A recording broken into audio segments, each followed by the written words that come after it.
Hello, everybody. Welcome back to the Season of Us podcast. This is episode 20. And today's episode is going to be kind of just, it's not a very planned topic. Like, I don't really know. I don't have like a list of like what I'm going to go based off of, but it's just going to be kind of about,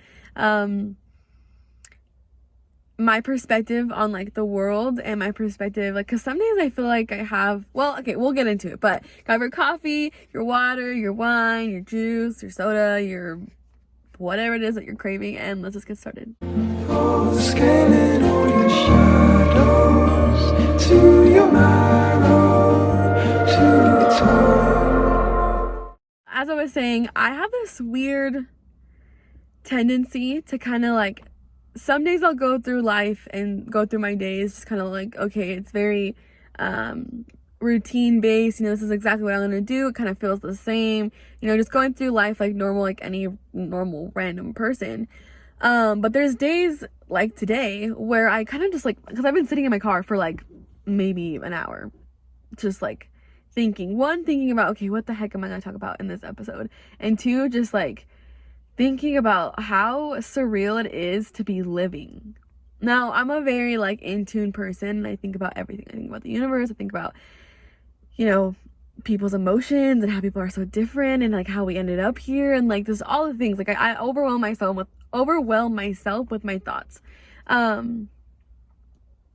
I feel like it would be cool to kind of go over what I feel and how I go about that feeling. So I, like today, I tend to feel like, this could sound so funny, but I tend to feel like I'm here, but I'm not here. And I heard that like that's known as like, oh, I don't know what the word is. There's a word for it, but sometimes I'll just sit here and just kind of think about like, okay, how do I explain it? So there's like the very surface level of like, oh my god, I'm so proud of myself for being here, and I'm doing great and life's good, and like, just very aware of your emotions and very aware of where you're at, like literally at this moment, or just in life in general.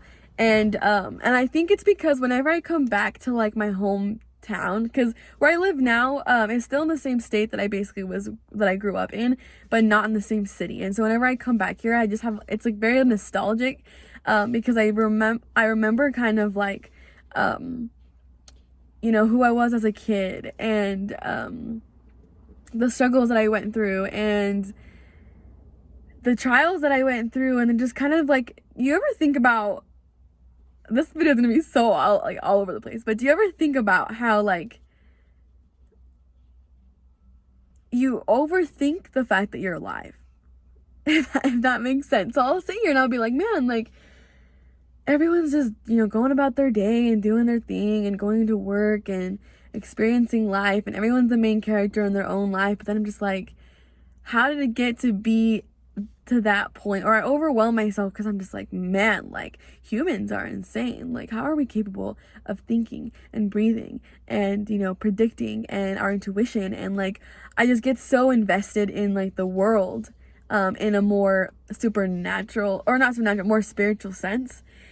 And sometimes I'll catch myself just sitting here and everyone's like living their best life and having a conversation and being very aware, and I'm just like, it's like the best way to explain it is like people are here and I'm like here, not in the sense of, oh, like I'm growing more, but just like in my mental state. Like, I'm aware that we're in a conversation, I'm aware that I'm living on earth, and I'm aware that I'm here, but spiritually and mentally I'm just not. And I think that's why I'm able to have like very intense, like vulnerable conversations, because I see things so differently. And I made a video before about like, my beliefs in God and stuff like that, but I never talked about like my belief in spirituality. And because sometimes I'll talk to my friends and about God, and everyone's like, man, like you're the only person that talks about God that like makes me understand, because most people I know aren't really, don't believe in God, and that's okay, because everybody has their own beliefs. But when I explain myself in the sense of how I believe it, it's just so different. That was kind of like a whole ramble, because right now I'm in that fate, like in that moment where I'm like, I'm here, but like I'm not here. And I felt like, you know what, let me just turn on the camera, whatever comes out, and I'm just gonna like speak my truth. But kind of when this all, so ever since I was a little girl, like very, very little, I would be very intuitive and very like, I would listen to what my body was telling me that I should do. So when I was little, like 8 years old, I would go up to random people at like a fast food place or a restaurant, and I would go up to them because in my heart I felt like I needed to tell them something. And so like I remember there was this one day where we went to Wendy's or something, like so random, and we were all just eating, and I just remember looking at this lady. I just was staring at her, and I remember like something inside of me was like, oh, go talk to her. And I just remember being, because I was little, I don't know what intuition is or what spirituality is or what any of that stuff is. So I was like, what the heck? Like, I'm not going to go up to some random stranger.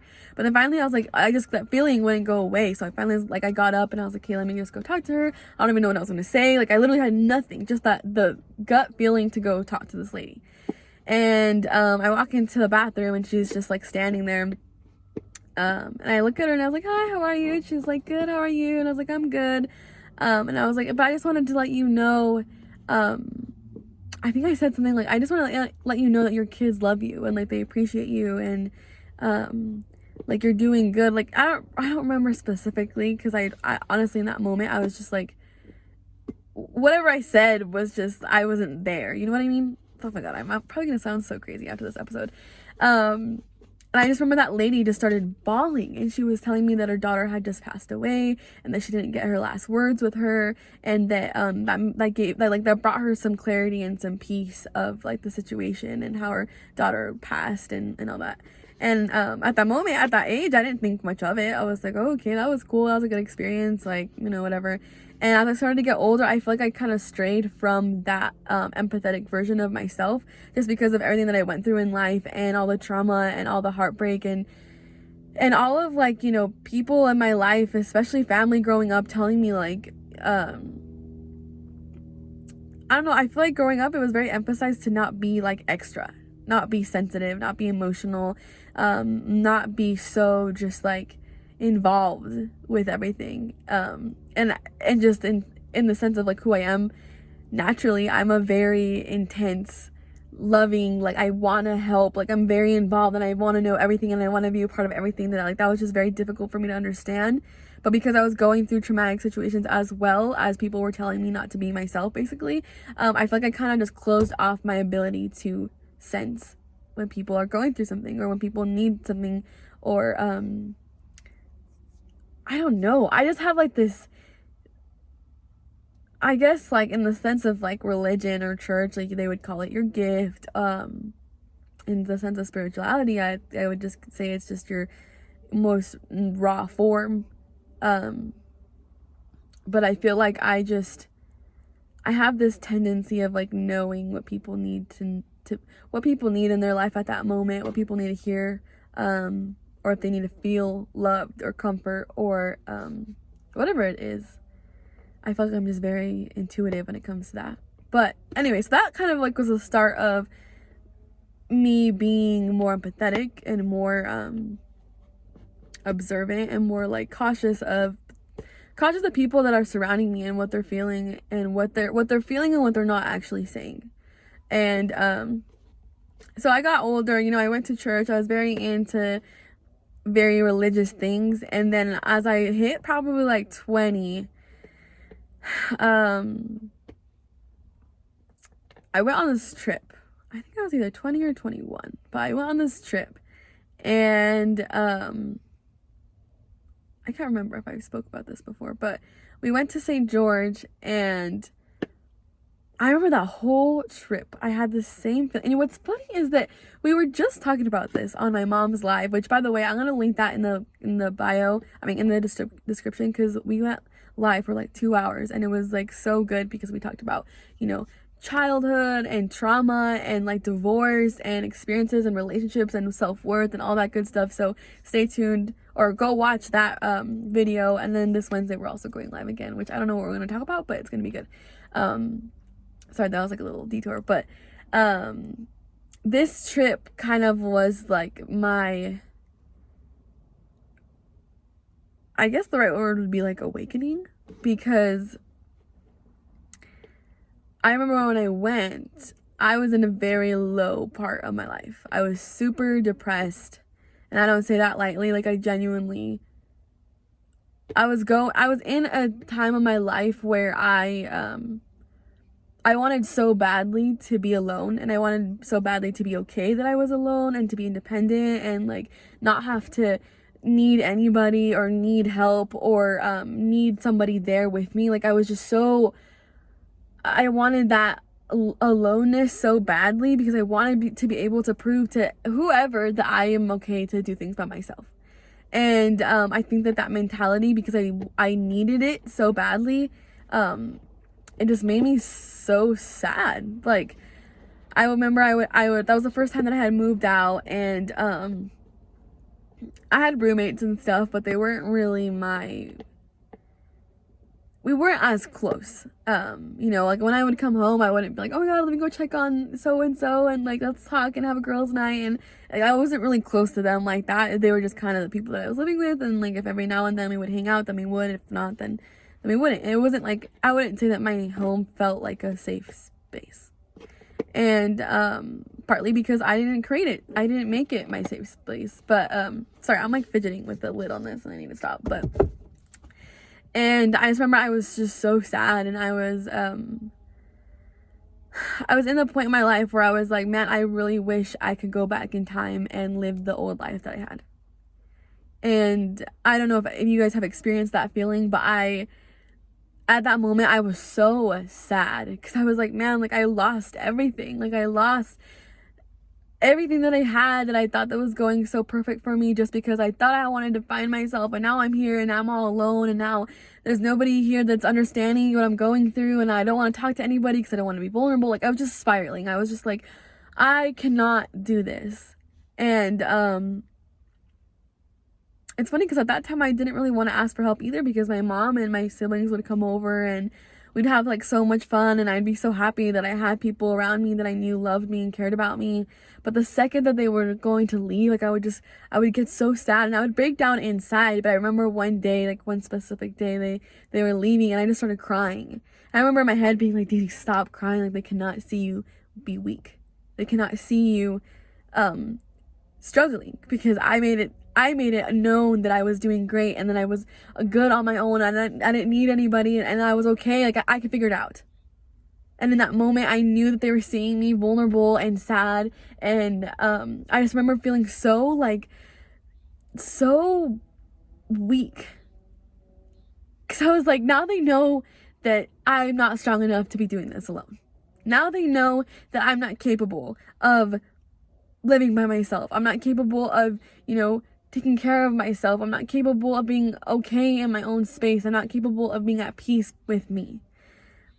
And I've never really talked about it this intensely, but I just think that I was so disappointed in myself. And what was worse is that I was a part of this multi-level marketing company, and I was doing good. It built my confidence. It helped me be more confident on social media. It helped me just have more of a voice with people. But in that moment, I would always have that mentality of like, okay, fake it till you make it. Like, post on your story and talk about how to be confident and how to love yourself and how to be this amazing version of yourself. But then I'd go home and cry and be like, I don't know what the heck I'm doing with my life. Like, people are taking my advice and saying that I'm helping them grow, but I'm like, I don't even feel that. Like, I don't feel confident.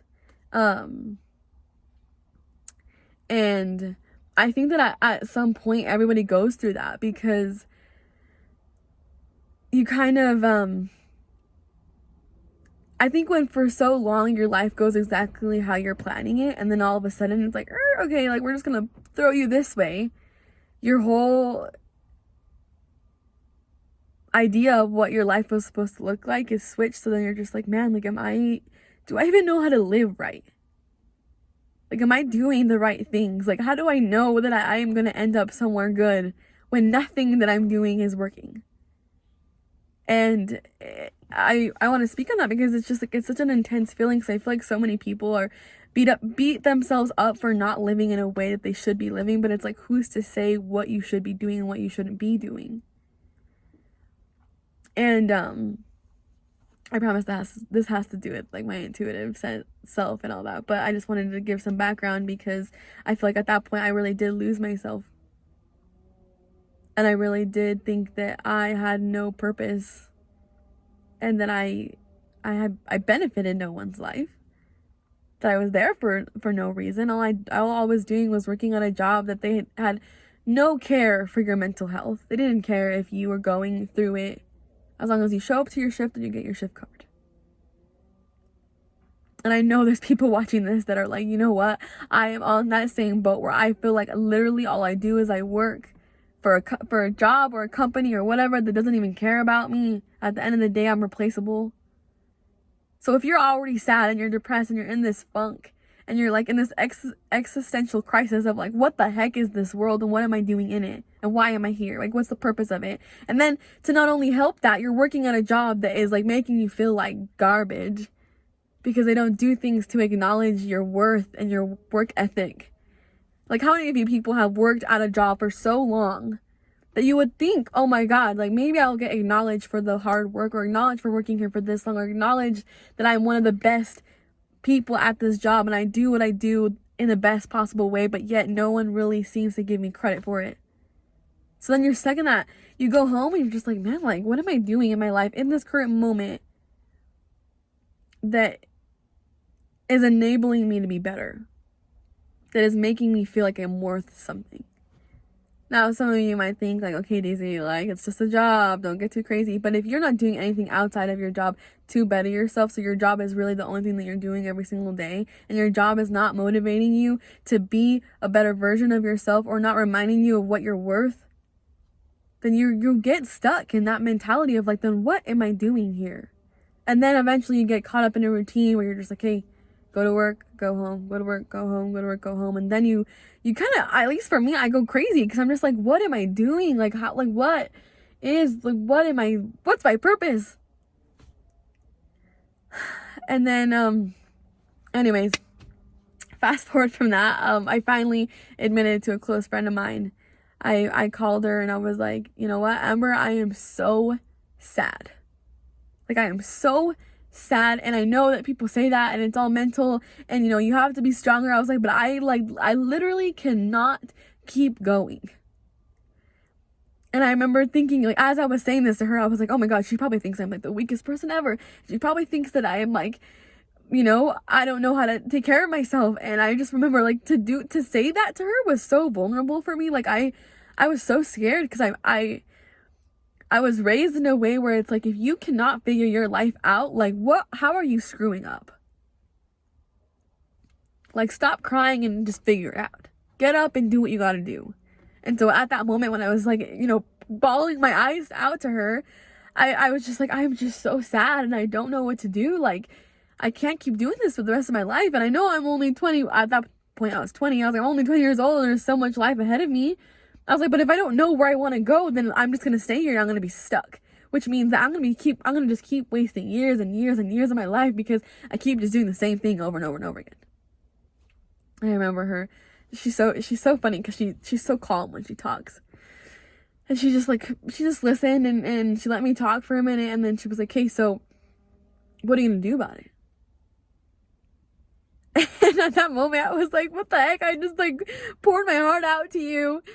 And you're asking me what I want to do, and I just told you I have no idea what I'm doing with my life. She's like, okay, but if you really had to think about it, like, what do you want? What are you going to do? And I was like, I'm going to quit my job. I'm going to quit my job, and I'm going to pack my stuff, and I'm going to sell my lease, and I'm getting out of here because I am so sad. She's like, okay. She's like, you could probably sell your lease in a week. And I was like, what? Like, now? Like, she's a very, like, do it now or you're never going to do it. And so I remember I went to work and I was like, no, I can't do this. Like, this is my only income. Like, this is like what I gotta do. I gotta provide for myself. Like, there's no way that I could do this. And I remember it was like the universe was like, Daisy, you got to do it, because I got to work and I just remember, I don't know if somebody said something to me or if somebody at work made me uncomfortable, or I don't remember really what the scenario was, but I just remember I just started crying. Like, just bawling, like, so sad. And the manager pulled me aside and he was like, hey, like, are you okay? Like, what's going on? And I just remember looking at him and I was like, I cannot work here anymore. And he was like, are you okay? And I was like, no. I was like, some people here are making me feel uncomfortable. I don't feel like I am acknowledged at this job. I don't feel like you guys don't care at all about mental health. And we're human. We're people. Like, yes, we're here to do a job, but like, does not mean you don't have to have the capacity to understand that we need mental health days, that we need some time off. And I was being scheduled like crazy, and I was so drained, and it's like nobody cared. And I didn't really know this manager. I never really talked to him, but I just kind of like bawled my eyes out to him, and he was like, okay, like, do you want to take the weekend off and then like think about it? And I was like, at first I said sure, just because like I felt kind of scared to quit on the spot. But that night I called back and I was like, no, like, I'm done, like, I'm not going back. And when I tell you, like, the relief that I had when I left, it was like, I finally decided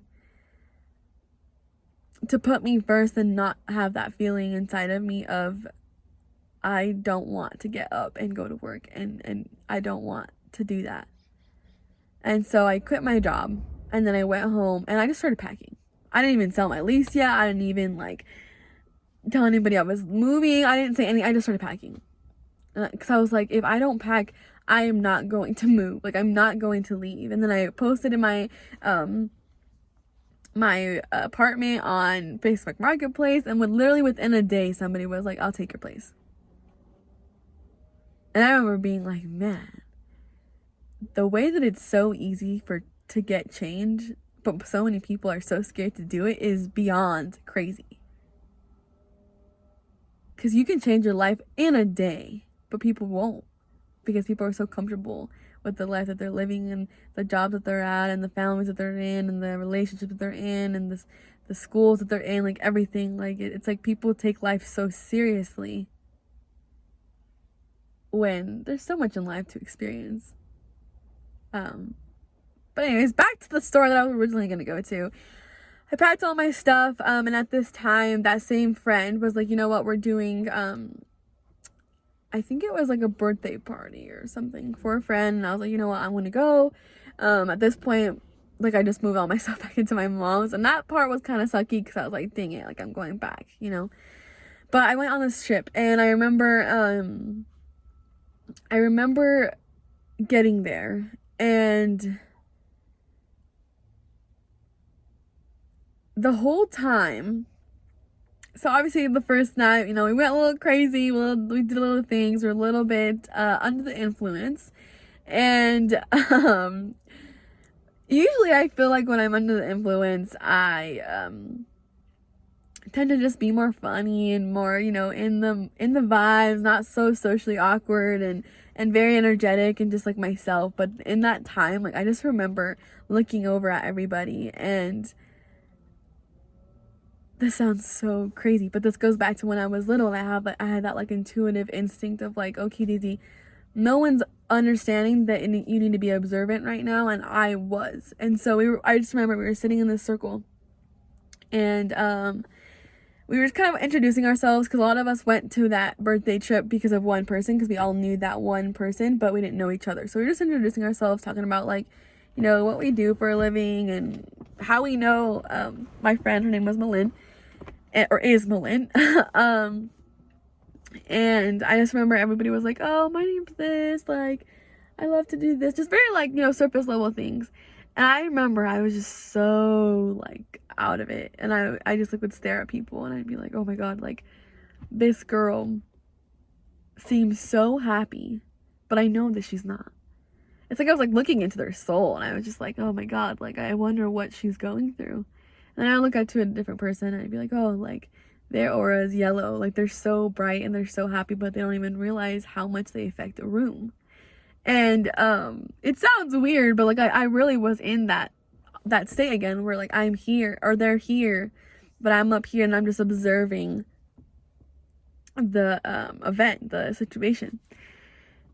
And we were there for probably, I think, 4 days, or 5, or I don't remember how long it was. I feel like it was a minute, but I remember the rest of the trip, I felt this feeling like I was like an outer body experience, but I hadn't taken anything after the fact. Like, I was fully sober, or fully I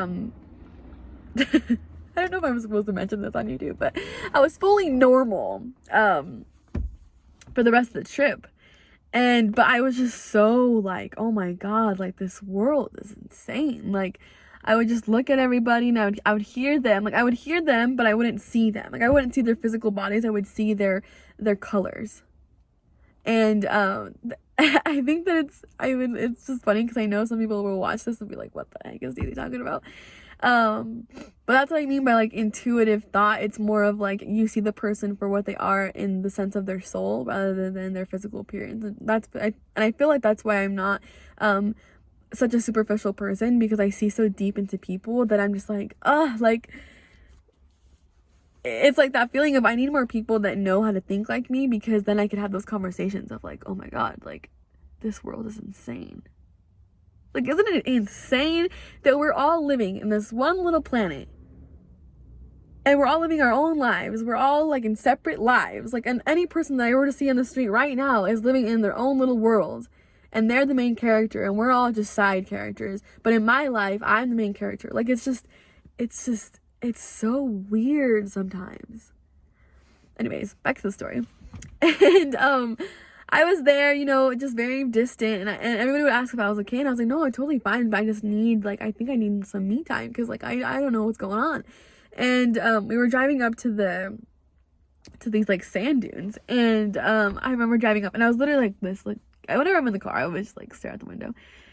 And we were driving up to the sand dunes, and I started to see, like, trees, and I was just like, oh my God, like, I was, like, so fascinated, like, I was so in touch with nature at that moment. And I remember telling whoever was driving, I was like, hey, can you put some music on, but can it be music without words? Like, I remember specifically being like, please don't put a word on it. Because I just wanted the music, I wanted the melody, I wanted to feel it in my bones, I wanted to feel it in my body, I wanted to feel it in nature. Like, I knew that's what I needed at that moment. And she was like, yeah.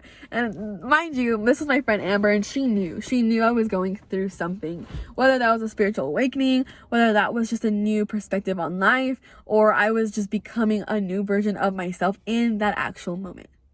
And so she turned the music on, and I was just staring out the window, and I just remember like bawling. Like, there's like crying, like, oh my God, but I was like bawling. I couldn't even catch my breath. Like, I was, and it wasn't even sad tears. I was just so in love with the earth. Like, just so in love with the earth that I was like, oh my God, like, I get to live here. Like, I get to be a part of this. And I would look at the trees and the birds and the sun and the dirt even, and I was just like, this is my idea of God or the universe or whatever it is that is what fills my cup up. This is it. Like, this is what I need to ground myself. This is what I need to get in tune with my intuition. This is what I need to be the person that I'm supposed to be. So why the heck am I not going outside? Why am I, like, just simple things, going to the park and sitting down, like, why am I not doing that when I know this is what fuels me? And I was just crying all the way up, like, but like good tears. I was just like, man, like, I'm so blessed to be alive and to see the world in this way. And even now, like, just looking outside, I'm just like, whoa, I'm kind of like getting that feeling again. But then we got to the sand dunes, and I remember telling them, I'm like, you know what, I'm gonna go all the way to the top of the sand dunes. Like, I don't really, like, I got like my pictures taken and stuff, but I was like, I'm just gonna go up there and just sit there for a second. And everyone was like, okay, like, just be safe. And I sat up there, and by the time I got up there, it was like perfect timing because the sun was about to set. And I was just watching it, and I was just like, man, like, I don't know who I was talking to, whether it was God, you know, the universe, myself, the earth, the sun, whatever it was. And I just sat there, and I was like, whatever you are, please bring me back, because I really need me back. Because if I am not Daisy again, like, I really do not know how much longer I can be here. And the rest of the night, I just stared at the sun and I let it set. And we went back home, and I think it was the last night that we were going to be there, so everybody was like having fun, you know, having some drinks and living their best life in the Airbnb, and I went upstairs on like the roof. I just laid in the hammock and I just stared at the stars. Because I feel like when you're finally in that like high, like natural high, like life high, you don't really want to be with anybody because you're thinking, you know, you're in your thoughts. You're like, what's my next step? What am I going to do now? And I was laying there, and I remember I was staring at the stars. And mind you guys, like, I'm very like, I love signs, I love feelings, I love all the things. I love just like feeling like there's something or someone around me that is rooting me on, that I have faith in, that I know that I'm doing good, that I know that I'm where I'm supposed to be. And so I was laying there and I was just staring at the stars, and I remember like laughing because I was like, this is kind of cringy that I'm about to talk to nobody and I'm all alone on the roof. And I just was like, okay, whoever you are, whatever you are, universe or God or whatever it is out there, I don't know. I was like, please just give me a sign. Like, give me a sign that I'm on the right path. That I'm becoming who I'm supposed to become, not somebody that I'm trying to be like. And I remember I just staring at the stars, and there's one star, like all the stars disappeared, and there's just one star left. And I remember being like, whoa, is that a sign, or am I like tripping out a little bit? And then I like had this random urge to sing worship music, so I started singing. I played it on like my phone, and it was like right next to me, and I was on this hammock just like laying there, like just relaxing. And I started singing, and this like wind just like was like this, like just like back and forth. Mind you, there was no wind like that whole day, and then all of a sudden there's this like really big wind, and I don't know, it could have been a coincidence, but I like to think that everything happens for a reason, and I know everything happens for a reason, so that's exactly what I thought. And after that trip, I feel like I got in touch with myself again, because I went home and I like looked at my mom and I looked at my siblings, and I was like, this is what is wrong right now. Like, this is why you're not growing. This is why you feel sad. This is why, like, it's like I like came back and I was like a therapist or something. Like, I was just like ready to tell everybody, this is like what's going on, and this is how I can help you. And even my mom was like kind of concerned, because she was like, what happened? Like, you're a totally different person. And I truly do believe that it's just because I gave myself that time to be by myself, like actually in my own thoughts, and understand what I'm saying and what I'm thinking and what I believe in and what I don't believe in. And it's crazy because even like conversations like this, because it's so in depth and it's so out of my comfort zone to really explain to people like how I think, because I feel like I don't like to talk about it too much, just because I think so crazy that most people kind of like listen and they're like, what the heck. But until you experience what I've experienced, or until you think the way that I think, like, no one understands what I'm saying. And at first I used to find that intimidating, because I was like, man, like, I need to be different, I need to be like everybody else, and I need to think like everybody else. But now I'm like, no, I need to be me. Because I say this in the most humble way possible, but I genuinely feel like if I wouldn't have tapped into my intuition and tapped into like who I've always been, I wouldn't have been able to help a lot of people that are in my life. And I was talking to my best friend yesterday, just about life and decisions that I've had to make with certain people in my life recently, because I have a tendency of being a little too empathetic and too nice to people that don't treat me with respect. Just because I am a loving person and I love to make people feel involved and loved and cared for. But at the same time, I don't acknowledge that they're not making me feel the same way. And that's where my boundary is passed, and I need to stop. But I was telling her that I need to make more bolder decisions and stronger decisions, because I know there's people watching me. People that I know are taking my advice, that I know are looking up to me as a role model. And I don't even mean that. Like, I mean that genuinely in the most humble way. And I think that I love that I have people that do look up to me, because that helps me make the right decisions. That helps me understand, like, even like with my little sister, like, there's little things that I won't do because I know that that is disrespecting me, and I don't want her to get to be my age and do the same thing. Because I think that that's how most people in this world learn. They watch people that they look up to, and if they're doing it, then yeah, I'll do it. But I love to be somebody with an influence, and I love to be there for people and root people on and all that. And I feel like this video is kind of random because it's honestly just what I'm thinking right now, like what I'm feeling right now. And this happens all the time. Whenever I sit by myself for a little too long, I just start to think about the world and the universe. And like yesterday, we were staring at the stars, like just, and it was more so like in more south of Utah, so like there's not much city, there's not much lights and stuff that like kind of distract the sky, like take the stars away from the sky. And so me and my best friend were just staring at the stars, and I remember just looking, and I was just like, whoa, like we were both kind of tripping out, because we were like, it's funny how much we can forget like this extravagant world that we live in. Because like next time you see the stars, literally sit there, turn all the lights off in the car or whatever, wherever you're at, and just stare at the stars and really think about the fact that it is crazy that we live in a world with stars. Like, as simple as that is, like, that's just so crazy to me. Anyways, I hope that made sense to any of you guys, and if not, at least you guys had an episode where you can think of in the mind of me, because I think so differently than most people. And if you want other videos of me like talking about my perspective on other things, let me know, comment down below please, because I need more ideas so I can be more consistent with this YouTube channel and this podcast and all of my episodes. But thank you so much for watching. Hopefully there's a lot of you guys that made it all the way to the end, and I'll see you guys next video.